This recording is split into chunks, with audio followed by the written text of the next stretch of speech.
வாங்க வணக்கம். இன்றைக்கி நட்ஸ் சீட்ஸ் இதெல்லாம் வச்சு ஒரு ப்ரோட்டீன் நிறைஞ்ச லட்டு எப்படி செய்கிறதுன்னு பார்க்கலாம். அதுக்கு நான் வறுத்த வேர்க்கடலை 1 கப்பு எடுத்திருக்கேன், அக்ரூட் 1 cup, sunflower seeds 1/2 cup, flax seeds 1/2 cup, pumpkin seeds 1/2 cup, ஏலக்காய், உடச்ச கடலை 1 கப்பு.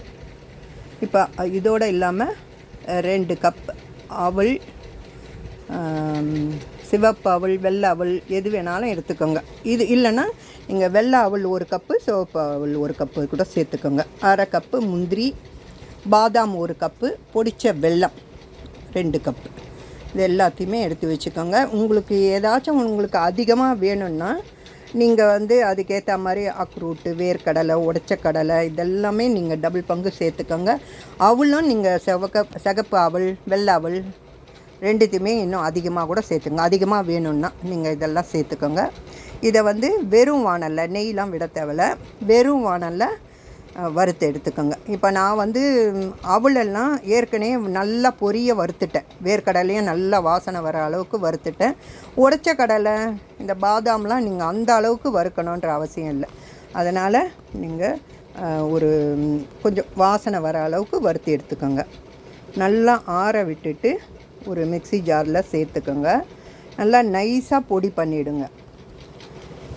இப்போ இந்த இதோட நீங்கள் இன்னும் பிஸ்தா, இன்னும் சீட்ஸுங்கெல்லாம் இருக்குது இல்லையா, அதெல்லாம் கூட உங்களுக்கு எது எது பிடிக்குமோ அதெல்லாம் கூட ஒரு 1/2 கப்பு சேர்த்துக்கிட்டிங்கன்னா உடம்புக்கும் அவ்வளோ ஒரு ஆரோக்கியமானது. வெளியில் வாங்கி கொடுக்காம பசங்களுக்கு இந்த மாதிரி வீட்லேயே ரொம்ப ரொம்ப ஈஸியாக செய்யக்கூடியது லட்டு. எந்த கஷ்டமும் கிடையாது. எல்லாமே நம்ம வாங்கி வறுத்துட்டு அப்படியே பொடி பண்ணி வெல்லம் சேர்த்து பொடி பண்ணி லட்டாக பிடிக்க போகிறோம். அவ்வளோதான், வேலையே கிடையாது இதில். இப்போ மிக்ஸி ஜாரில் இதை சேர்த்து நல்லா நைஸாக பொடி பண்ணிவிடுங்க. இப்போ இது எல்லாத்தையும் நம்ம சேர்த்து நைஸாக பொடி பண்ண பிறகு இதுலேயே அப்படியே வெல்லத்தை சேர்த்திங்கன்னா வெல்லம் நல்லா கலந்து வராது, அரைப்படாது. அதனால் பாதி அளவுக்கு நீங்கள் மாவை எடுத்துட்டு ஓரளவுக்கு மிக்ஸி எவ்வளோ அடிக்குமோ அந்த அளவுக்கு பவுடர் வச்சுக்கிட்டு வெல்லம் சேர்த்து நல்லா அடித்து விட்டிங்கன்னா கலந்து வந்துடும். நல்லா மாவை எடுத்து நீங்கள் பிடிச்சி பாருங்கள், அதிலே பிடிக்க வருதான்ட்டு. அதே மாதிரி கொஞ்சம் கொஞ்சமாக அந்த மாவுங்களை சேர்த்து வெல்லம் சேர்த்து நல்லா பிடிக்கிற பதத்துக்கு அரைச்சி எடுத்துக்கோங்க.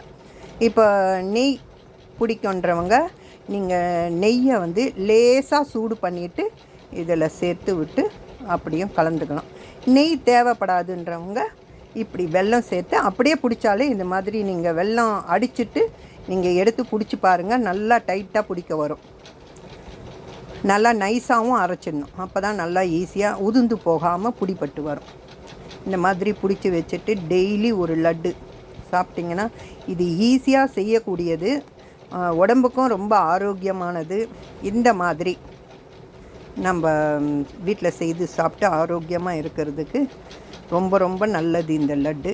நீங்களும் உங்கள் வீட்டில் செய்து பார்த்து எப்படி வந்ததுன்னு கமெண்ட்டில் சொல்லுங்கள். சப்ஸ்கிரைப் பண்ணுங்கள், லைக் பண்ணுங்கள், ஷேர் பண்ணுங்கள். தேங்க்ஸ் ஃபார் வாட்சிங்.